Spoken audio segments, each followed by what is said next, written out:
따뜻한 교회 성도 여러분 반갑습니다. 오늘도 좋은 아침입니다. 오늘도 주님의 은혜 안에 거하시는 저와 여러분 되시길 간절히 소망합니다. 여러분과 함께 나눌 말씀은 오늘 창세기 14장 11절부터 16절까지의 말씀 함께 보도록 하겠습니다. 함께 읽겠습니다. 내 왕이 소돔과 고모라의 모든 재물과 양식을 빼앗아 가고 소돔에 거주하는 아브라함의 조카 롯도 사로잡고 그 재물까지 노략하여 갔더라. 도망한 자가 와서 히브리 사람 아브라함에게 알리니 그때에 아브라함이 아모리 족속 마므레의 상수리 숲을 근처에 거주하였더라. 마므레는 에스골의 형제요 또 아넬의 형제라. 이들은 아브라함과 동맹한 사람들이더라.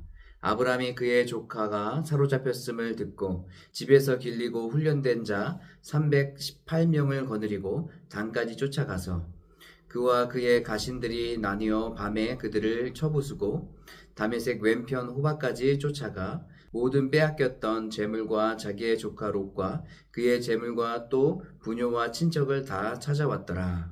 아멘. 오늘 말씀에는 가나안 땅의 상황을 보여주고 있습니다. 가나안 땅에는 5왕이 있었습니다. 그래서 같이 연합해서 삶을 살고 있었는데요. 이들을 또 다스리는 또 다른 왕들이 있었습니다. 1절 말씀에 보면 시날 왕과 엘라살 왕 그리고 엘람 왕 이들이 같이 연합해서 동맹을 맺고 이 가나안의 왕들을 자신의 손 아래 두고 있었는데요. 이 가나안에 있던 이 왕들이 반란을 일으키기 시작한 것입니다. 우리도 홀로 설 수 있어 라고 얘기하면서 서로 이제 연합해서 반란을 꾀했죠. 이 반란을 바로잡기 위해서 가나안을 지배하고 있었던 왕들이 가나안을 치고 그리고 진압을 하게 됩니다. 이때에 소돔도 같이 있었죠.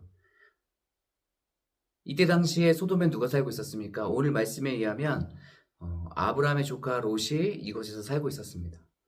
이곳에서 살고 있는데 이제 소돔도 어떻게 공격을 받게 되었고 결국에는 모든 것을 다 빼앗기게 됩니다. 그 빼앗기는 것뿐만 아니라 사람들까지도 다 잡아가게 되는 것이죠. 이 소식을 아브라함이 듣게 되었습니다.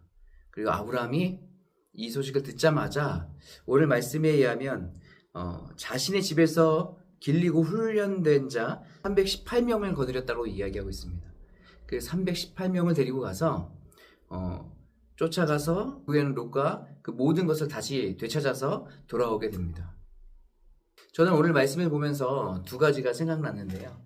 그 첫 번째는 원래 롯은 자신이 머물고 싶은 땅이 어딘지 이 소돔이라는 땅을 정했잖아요. 그때 당시에 이 소돔의 땅에 가면 굉장히 내가 풍요롭게 잘 살 수 있을 거라고 생각했습니다. 그렇기 때문에 아브라함이 네가 어디로 갈래? 땅을 정할 때에 이 롯은 이 소돔이라는 곳을 정하게 됐죠.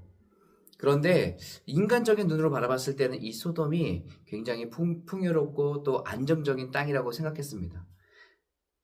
그런데 오늘 말씀을 보니까 또 여러 가지 정치적 상황과 현상을 보면서 그곳에 어려움이 닥치게 되는 것을 보게 되죠. 인간적인 눈으로 바라봤을 때 저곳이 나를 풍요롭게 해주고 나를 안전하게 지켜줄 땅 같아 라는 곳으로 갔지만 결국엔 여러 가지 상황을 통해서 그곳이 안전하지 않다는 것을 깨닫게 되는 것이죠. 우리 신앙생활도 마찬가지인 것 같습니다.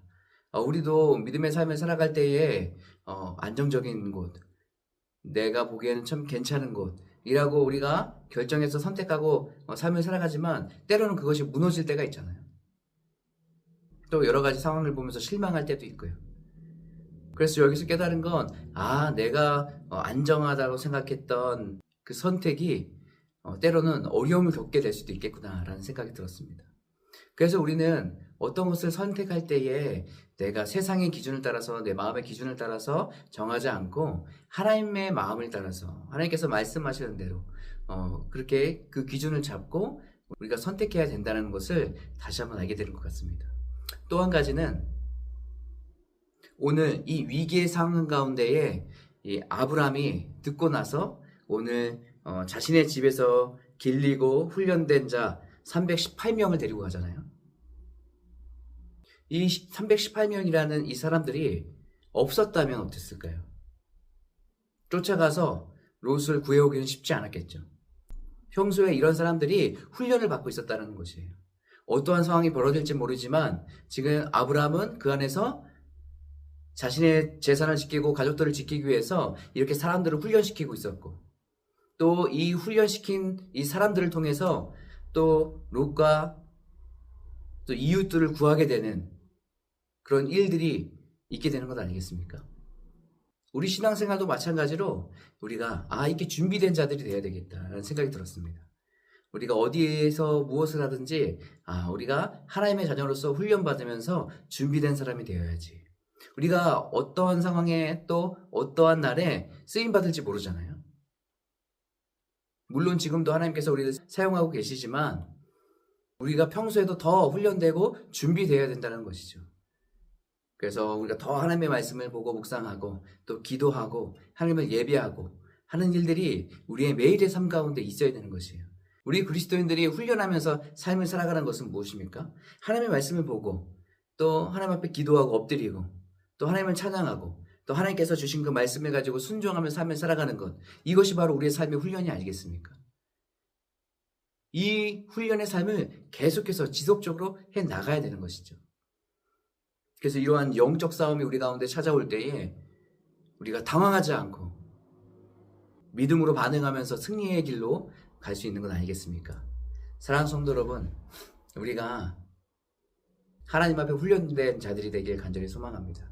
또 어떠한 일을 결정할 때에 세상의 기준과 판단이 아닌 하나님의 뜻이 무엇인지를 먼저 묻고 그대로 행하는 저와 여러분의 삶이 되시길 간절히 소망합니다. 오늘 여러분과 함께 나눌 찬양은 부르신 곳에서입니다. 우리가 어디 있든지 부르신 곳에서 하나님을 예배하고 또 그 땅 가서 기도하고 하나님의 말씀에 순종하는 삶을 살아가는 우리가 되게 도와주시옵소서라는 마음으로 함께 이 찬양 부르고 기도하도록 하겠습니다.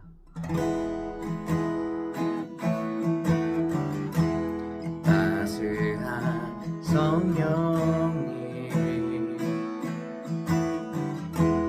마음으로 보내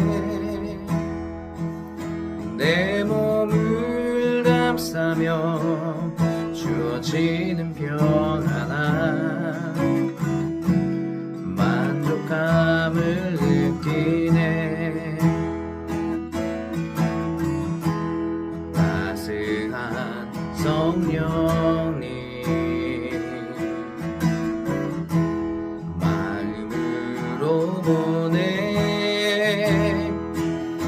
내 몸을 감싸며 주어지는 편안함 만족감을 느끼네. 부르신 곳에서 나는 예배하네. 어떤 상황에도 나는 예배하네.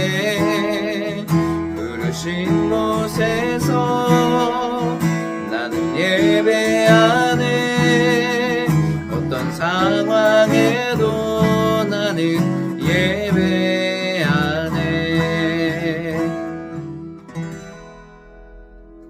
아멘. 우리 함께 기도하겠습니다. 하나님, 우리가 어떠한 일을 결정할 때에 하나님 앞에 먼저 엎드리고 하나님의 뜻을 구하며 나아간 우리가 될 수 있도록 인도하여 주시옵소서. 또 하나님, 우리가 평소에 그리스도인으로서 주님의 그 거룩한 군사로 훈련받는 사람들이 되기 원합니다. 우리가 하나님의 말씀을 묵상하고 또 기도하고 하나님만을 경배하고 찬양하며 나아가는 삶을 살게 하여 주시고 우리 삶 가운데에 그 말씀을 적용하고 순종함으로 나가는 우리 모두가 될 수 있도록 주님께서 인도하여 주시옵소서. 그렇게 하실 주님을 찬양합니다. 감사드리며 주 예수 그리스도의 이름으로 기도드립니다. 아멘.